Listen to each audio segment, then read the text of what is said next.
ngasi phongkiba tongan-tonganba pautesingdagi maruiba pausinggi update pizari ahanbada maruiba pau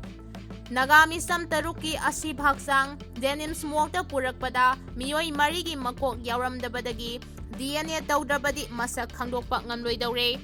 Status sida ahenba security force kaya thajilaglabaso miyamna laingakta mateng pangdraba amade hingsagi thabasing leptragade phibamasi phagalakpa ngamloi haina Home Minister na phongdorakre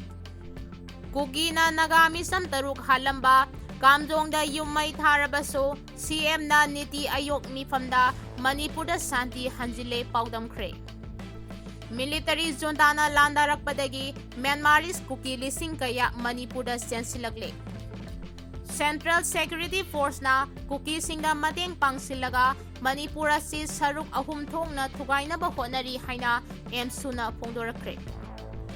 Kuki singna fajin khiba naga taruk tamthina hathibagi thawong kandem taunaragli Nagami samsing adu chumna hat padanatana makang makakaktuna hathibadu miyoibagi listet nate Nagami sam taruk asi bhaksang oina pangkiba kokomina kandem tauragli Kuki hostes tara mari thadokibadu kibadagi nate Nagamiyangi YAIPHANABGINI damak thadokibani haina JTC na phongdorakre Manipuri Rajya Sabha gi Mikhalda Sarda Mai Pakre Search Operation da Ukhrulgi Horai Kafung Singsang da Saramba Bunker Tarataruk Tugai Kre Kulai Kyasu Fagat Kre Bom Pokai Helamle Wakat Mipam Pam Kre Hauzik Pau Sandongna Pizari Nagami sam taruki asibaksang Jenim smokta purakpada miyoi marigi makok yaormdabadagi DNA tawdrabadi masak khangdokpa ngamloidawre Status sida ahenba security force kaya thajilaglabaso miyamna lengakta mateng pangdraba amade hingsagi thabaksing leptragadi phibamasi phagalakpa ngamloi haina Home Minister na phongdorakre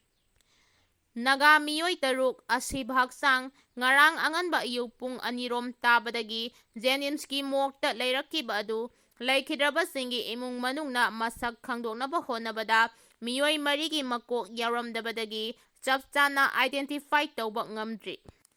DNA test tawdragadi masak maming khangdokpa ngamloidawre loinana Police na asibak sangni haina puraglibasing miyoi bagi sadongla sagi sadongla haibagi singnabasul leire haina press na phangba thajaba yaba pau amana phongdoragli maragasida hanagi si minister nongthongbam biren hauzik laingaki Home Minister pairiba Govindas Konthaujam amade Nagagi MLA singna laikhidraba imung manungi awabada saruk yaba oina Jenimski mokda laktuna unaki Home Minister da victim amagi mase oiribi Wiriyang Jilinyu Sawangna Deputy Minister Nemsa Kibgen fagadabani haina taksinki Home Minister ga wari sanabada Wiriyang Jiliyung Charangna haudik thokliba thaudok asina Konsa khul amade leilon baifai kuki khul ani ase matau karamna amuk hanna thajanaba leirakani khangdre Konsa khul-dagi leilon baifai fawa chatpagi lambi asida khul kaya ama fauribani ngasi konsa khulgi khunja singda asigumba thaudok asi thokliba asinade mathangna kanagida thokani tamba ngamdri haiki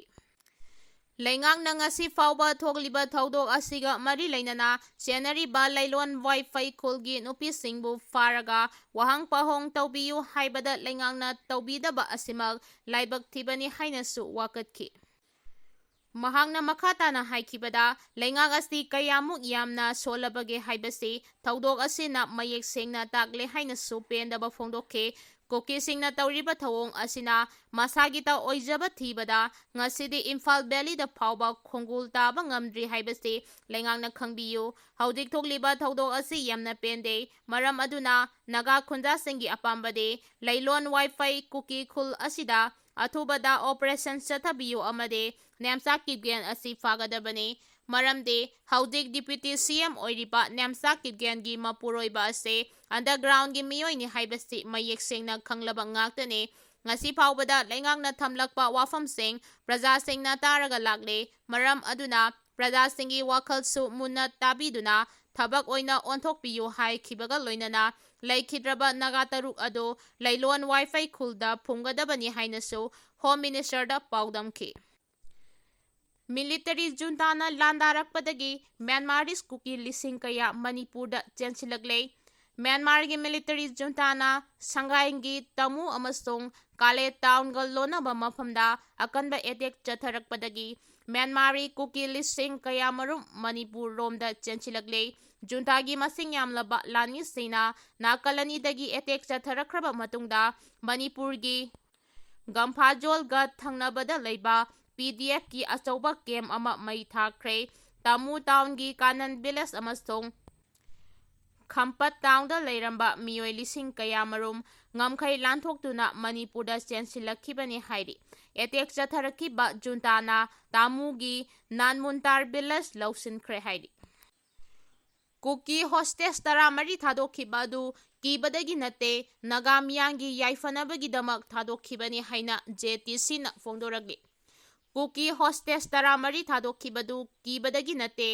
UNCꯒꯤ ꯃꯈꯥꯗ ꯂꯩꯔꯤꯕ tribal Naga ꯍꯣ ꯀꯨꯟꯒꯤ ꯀꯨꯞꯅ ꯈꯟꯅꯔꯕ ꯇꯨꯡꯗ ꯅꯥꯒꯥ ꯃꯤꯌꯥꯝꯒꯤ ꯌꯥꯏꯐꯅꯕꯒꯤꯗꯃꯛꯇ ꯊꯥꯗꯣꯛꯈꯤꯕꯅꯤ ꯍꯥꯏꯅ joint ꯇ꯭ꯔꯥꯏꯕ ꯀꯥꯎꯟꯁꯤꯜꯅ ꯊꯥꯗꯣꯔꯛꯄ ꯆꯦꯔꯣꯜ ꯑꯃꯅ ꯍꯥꯏꯔꯤ꯫ ꯆꯦꯔꯣꯜ ꯑꯁꯤꯅ ꯃꯈꯥ ꯇꯥꯅ ꯍꯥꯏꯔꯤꯕꯅ ꯃꯤꯌꯥꯝꯅ ꯀꯨꯀꯤ ꯍꯣꯁꯇꯦꯁ 14 ꯊꯥꯗꯣꯛꯈꯤꯕꯒꯤꯗꯃꯛ ꯐꯥꯎꯔꯤꯕ ꯑꯁꯥꯎꯕ ꯑꯗꯨ ꯖꯣꯏꯟꯠ ꯇ꯭ꯔꯥꯏꯕꯦꯜ ꯀꯥꯎꯟꯁꯤꯜ ꯃꯅꯤꯄꯨꯔꯅꯁꯨ ꯈꯪꯏ꯫ ꯅꯥꯒꯥꯒꯤ ꯏꯆꯤꯜ ꯏꯅꯥꯎ 3 ꯍꯥꯠꯈꯤꯕꯒꯤ ꯅꯨꯡꯉꯥꯏꯇꯕ ꯑꯗꯨ ꯀꯥꯎꯊꯣꯛꯅꯕ ꯑꯃꯁꯨꯡ ꯃꯤꯍꯥꯠꯄꯁꯤꯡ ꯑꯗꯨ ꯉꯥꯛꯄꯤꯅꯕ JTCꯅ ꯍꯥꯏꯈꯤꯕ ꯅꯠꯇꯦ, ꯃꯃꯥꯡꯊꯛꯇꯒꯤ ꯍꯧꯅ ꯅꯥꯒꯥꯁꯤꯡꯒꯤ ꯑꯄꯨꯟꯕꯅ ꯄꯥꯡꯒꯜ ꯑꯣꯏꯗꯨꯅ ꯂꯥꯛꯂꯤꯕꯅꯤ꯫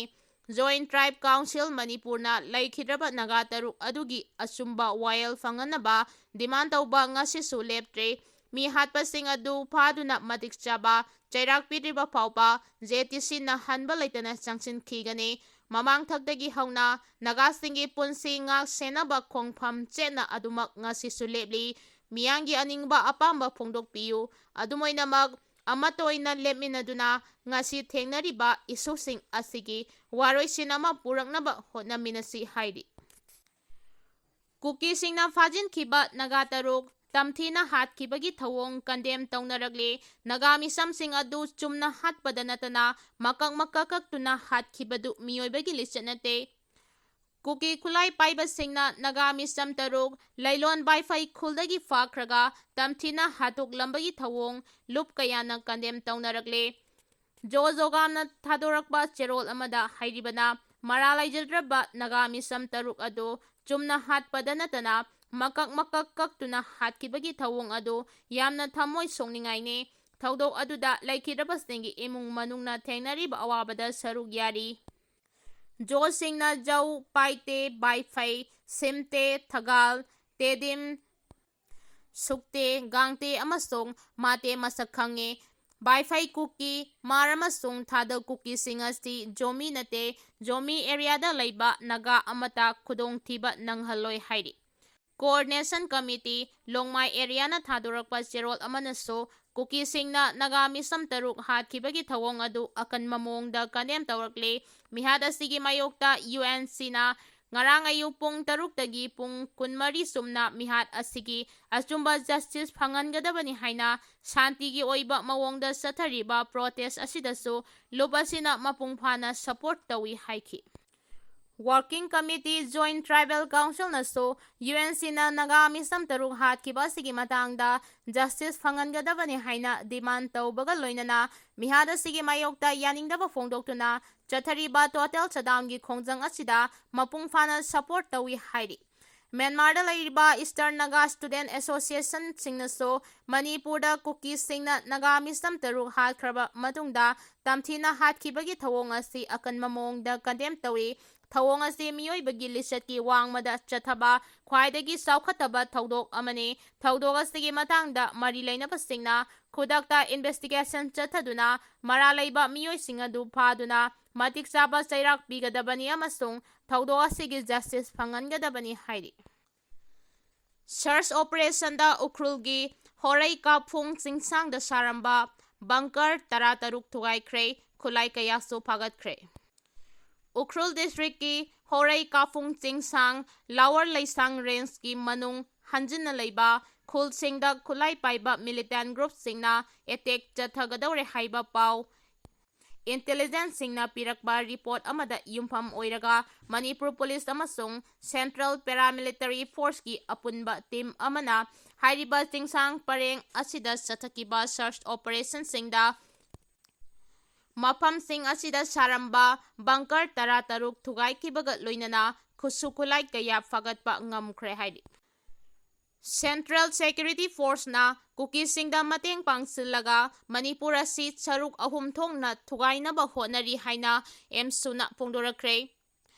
Laingaki lusingba singna miyangi lanthung ngak sengani haina wasak laukiba adu kadai fawba ngaklibano haina All Manipur Student Union emsu na hanglagli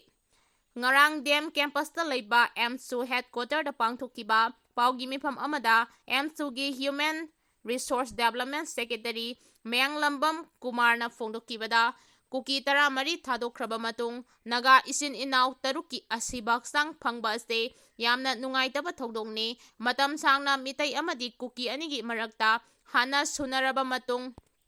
hauzik amuk Kuki amasung naga anigi marakta hana sunariba ase India laingakna proxy war tawduna Central Security na Kuki stingda mateng pangsilaga Manipur ase saruk ahum thongna thugainaba honari haiki Mahangna makhatana paumi singda phongdokibadi India laingakna chathariba proxy war khudakta lepkadabani lamdamastigi lusingba oiriba singna haudik thogliba irang ase loisinpham thoi laikhidraba naga taruki imung manungi awabada emsuna saruk yari Indigenous Nagagi CSO amadi JSC na laurakba firep amadi khongjang khudingda emsuna saruk yagani haiki Kuki na Naga misram taruk halamba kamjongda yummai tharabasu CM na Niti Ayok mifamda Manipur da Shanti hanjile paudamkhre Liangmai Naga misram taruk Kuki militant singna tamthina hatok lamba amade Kamjong district ta Kuki misram ani hatok lamba khulgi yum kaya mai thadok lamba leirabasu Chief Minister Yumnam Khemchana New Delhi da pangthokpa Niti Ayok ki Governing Council mifamda Manipur da Shanti hanjinba haure chawkhat thaurangi thabaksing khongjang yangna paikhatpa haure haina paudamkhre Niti Ayok ki mifamda wa ngangladuna Chief Minister Y Khemchana Prime Minister Narendra Modi bu Manipur gi chawkhat thaurangda mideng changbibagi damak thagatpa phongdokhi Sarkar asina state asida Shanti hanjil hanaba hotnabagi mathakta Shanti laihanaba tongan ba kanglup singi marakta thajanabagi mari henna chesin hanaba honare Chief Minister masamak jiribamda anirak chatuna mafam aduda Shanti hanjil hanaba tongan ba kanglup singi marakta thajanabagi mari amuk laihanaba honaki Myanmar manungda oiragliba phibam asi yenglaga Manipur gi ngamkhai paringda sambal khabagi thabak hena yangsin hanbagi apamba phongdokhi Bhom pokhai halamle wakat mifam kre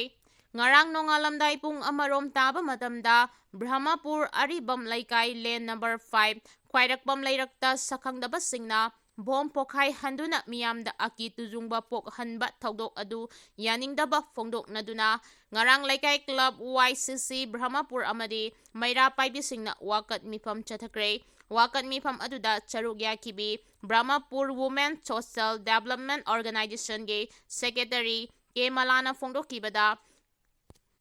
ngasi nongalamdai pung amarom tabada chakhangdaba singna Brahmapur Aribam Laikai Lane number 5 khwairakpam lairakta miyam leiba marakta bhom pokhai handuna miyambu aki tujung po hanba ase yamna laibak thibani bhom langsilam liba adu kari marangi damak chatharambano athuba matamda maramdu miyamda khangangadabani matungda miyam leiba marakta asigumlaba thodok ase tawbiganu nungainadaba leirabastu miyoiba ngaktani wari phajana sanaduna yasinabiyo haina phongdokhi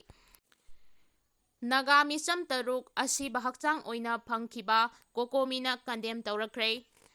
haukiba me tara homdoidagi thiba khangdana leirakhiba Naga misam taruk asiba hakchang oina phangkibada Coordinating Committee on Manipur Integrity kokomina thamoi songna yaningdaba phongdorakle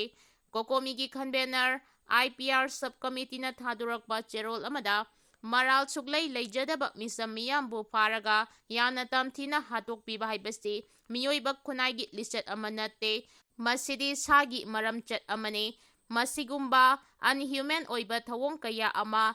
Kuki narco terrorist singna lamdam asida chatharagliba ase ngarangi asina ahanbadi natte kokomina yamna ngaglibadi paliba lengak asina masagi miyambu tha amamuk thiba khangdana lakhibada tumina leiruraga asiba hakchang oina phangkhibadana karigi condemn tawribano matam chana misamiyangi thawai kananaba honadriba karigino soiraklaba matamda sori haibada miyamna yafam thokte masigi daita asi paliba lengak asina pufam thoi haiki Manipurgi Rajya Sabhagi Mikhalda Esarda Maipakre June 19 pangthokadaba Manipurgi Rajya Sabhagi Mikhalda mirep oinanaba atopa lamba amata thoraktabana ngarang mirep che lauthokpagi aroiba numit oikhibaga loinana mikhal asida NDA gi mirep oina puthorakiba adhikari mayum sarda mai pakle haina lauthokre masiga loinana mai pakpagi certificate so mikhal asigi Returning Officer Oikiba Manipur Legislative Assembly के Secretary Shapam Rohina Khusinakhre